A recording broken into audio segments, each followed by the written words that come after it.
Chapter 10. Life with Manny. Although we lived in 4 different places, former Finnish citizen Manny Milimäki and his wife Christine were my mother's only landlords for the first 5 years we lived in Florida. Christine was an executive for Florida Power and Light. Her newscaster-perfect dialect hinted that she may have come from a city environment. We rarely got to talk with Christine, as we only saw her from a distance. Manny performed the in-person landlord duties.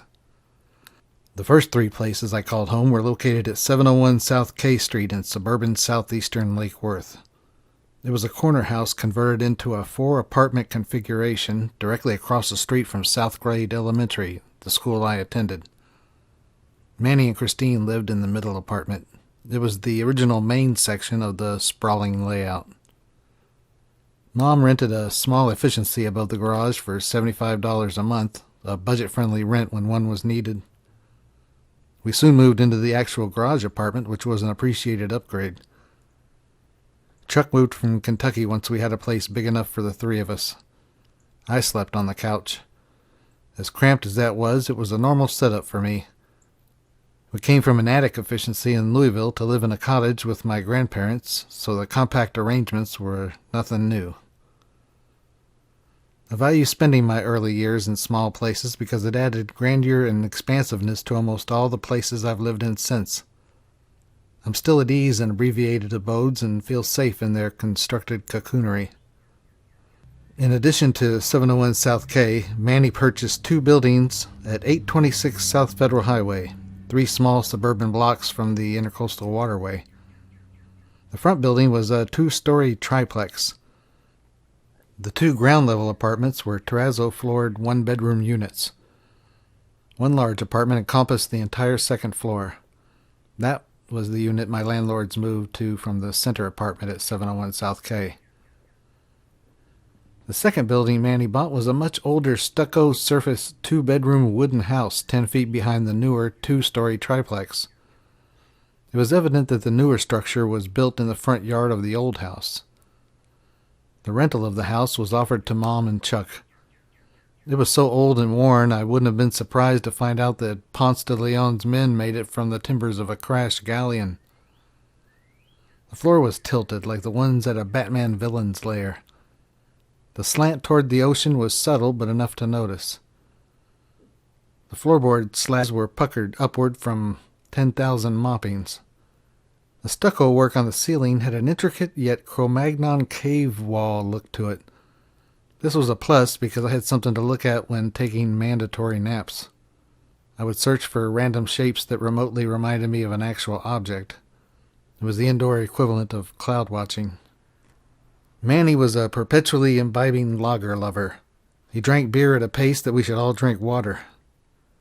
He was a facial combination of Captain Quint from Jaws and singer Rod Stewart. Manny was only 33 years old, but his face was cosmetically worn and leather-tanned, as if he had been on a treeless desert island for a year. His Finnish accent was still strong. It created a halting, rubbery delivery of his English. His lips were involved in every word more than needed, as if he was subtly trying to blow an errant hair off his lower lip with puffs of air. This trans-language effect was magnified the more imbibed he was. It made his lips a prime cliff-diving venue for escaping saliva droplets.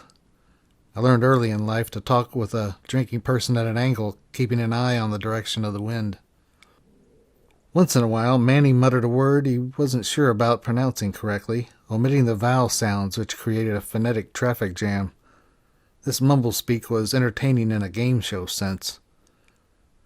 The 2 clues to the identity of the intermittent mystery word were the conversation topic and the surrounding discernible words in the sentence.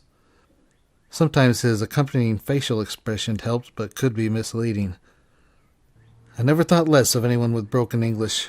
I took it as an indicator of their being more linguistically knowledgeable than myself, as I can speak no foreign language and only part of my own.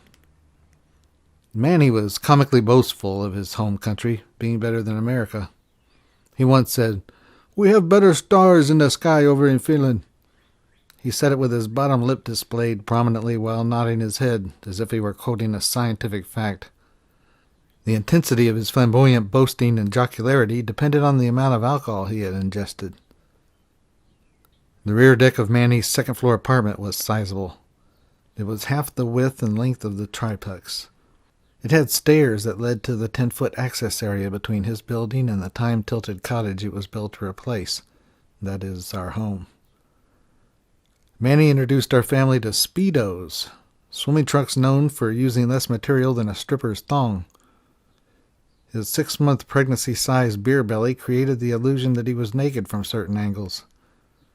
Manny would saunter down the back steps of his all-white second-story back deck in his bathing suit that left literally nothing to the imagination except for genital color. Some pairs even gave a hint to that. They were prime examples of the term threadbare. I looked away as if I were Dracula confronted with a cross, but in a subtle manner so as not to be rude. His afternoon-evening ascent down the stairs was a sight to see. He always had a drink in his hand because his habit was to have beer during the day and mixed drinks in the evening. It was like watching a successful tightrope walker on a windy day. His alcohol-fogged brain weathered the breakdown in communication with the rest of his body successfully, as if it knew from previous experience how to compensate for missteps, swerves, and sways. He never spilled a drop as he lightly careened from side to side between the concrete stair railings. His crowning achievement was always the shallow-glassed martini. I knew that each time he came down with one that I was going to see a spill. Despite his loose-string marionette motions, I never did. My guess was that he had honed this drink-toting skill from years of walking and drinking simultaneously. Either that or he had a gyroscope in his wristwatch. I made sure to stay out of his minimized view so as not to be approached or summoned because when Manny spoke to me, he leaned close to my face and talked loudly. The stench and the gusto of his exhalations while talking would hit me like mini halitosis hurricanes, burning my eyes and testing the ability to hold my breath. Almost every day, Manny visited Tony, a Finnish retiree who rented the efficiency apartment attached to the south side of our house. We shared the same small yard.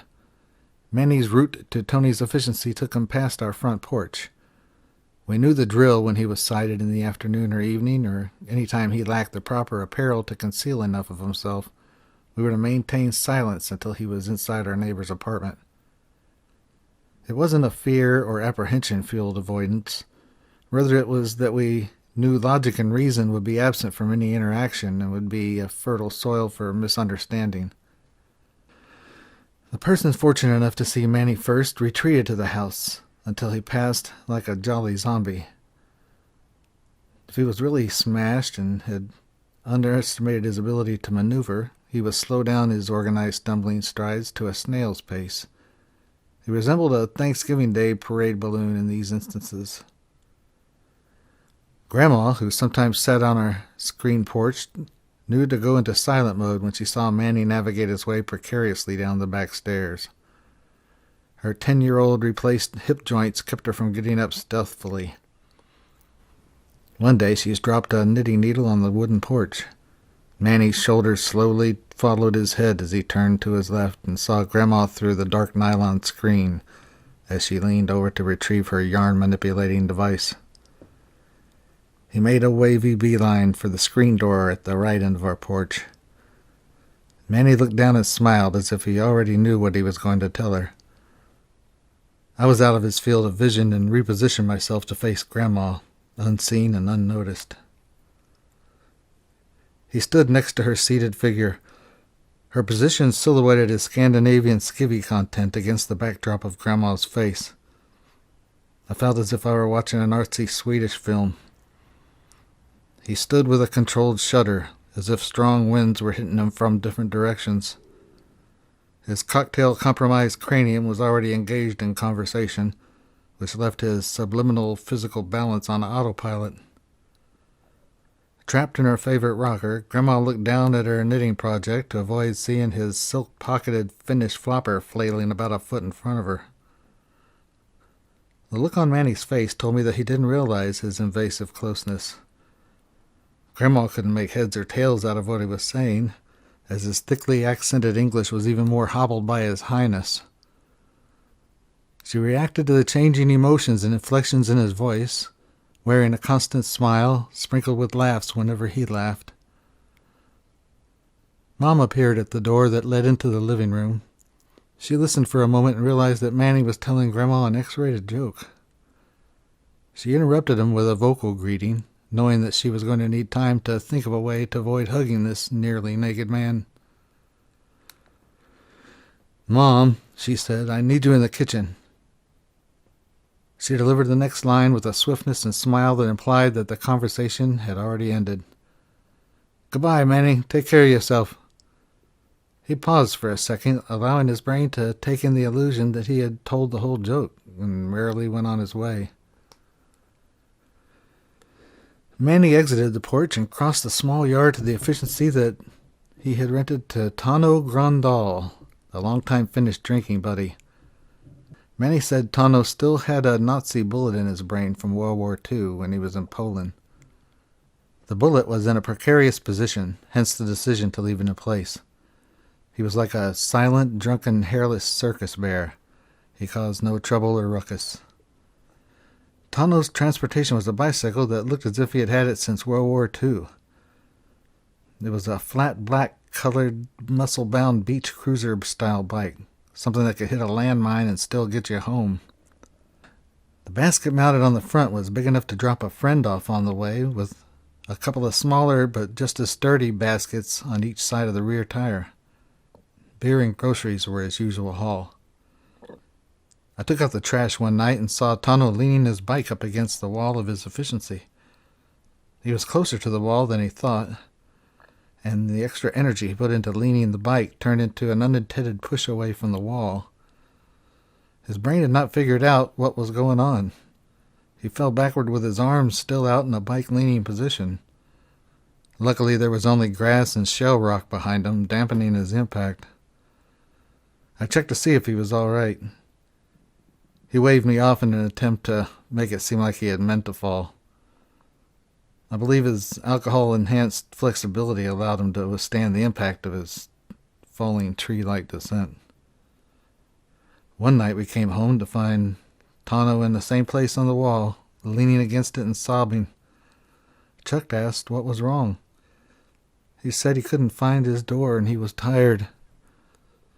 We helped him to his door without getting too close, as he was a sweaty man with an odor that indicated that he didn't like to bathe. The most memorable Tonno moment came one evening when I looked out the window to see him and a friend on their hands and knees in the front yard. They were saying something unintelligible, looking for something in the grass. I looked outside to find Tonno on one knee, talking to me as he got up in super slow motion. I understood that a ghost of a rat with blood in its eyes had appeared in front of him and his drinking buddy inside. They thought it was an omen or a warning. I knew it was Hambone, my albino hamster. I didn't try to explain it to them, as they might have thought I was a demon that sent his evil pet to screw with them. Unfortunately, Tonno was an unintentional master at creating a cockroach's heaven. Our kitchen shared a wall with his place. It was an epic battle to beat back the ever-growing winged horde, getting healthy and growing in numbers, feeding on the food left out by him. We won the war for the most part, although an occasional Rambo roach made it through the poison-fortified battle lines. I was programmed to kill all insects encountered in the house, except for the rare appearance of a firefly, ladybug, praying mantis, or stink bug. Outside was a different story. There were 3 ground-roaming insects that made up the shoot-on-sight list. Any roach, silverfish, or earwig was to be humanely put to death if encountered within the home perimeter. The non-aggressive insects were given the respect of a past relative's reincarnation, though I had no concept of that belief at that time. I felt sorry for and assisted any out-of-place earthworms, especially on a hot sidewalk. Once in a while I ventured into the utility room of Manny's apartment in search of a confused lizard or snake that couldn't find its way out. It was dark and had the smell of a musty basement. One day I saw an old box in a place where one hadn't been. I opened one of the flaps of the box to reveal the face of a pretty woman. The look on her face was that of a cat preparing to jump on a mouse. Something was on her mind, that was for sure. I picked up the heavy magazine and opened it. Holy cow! There were photos of naked women in every pose you could think of. Real pictures replaced imaginings of what a girl with no clothes looked like. I wholeheartedly approved.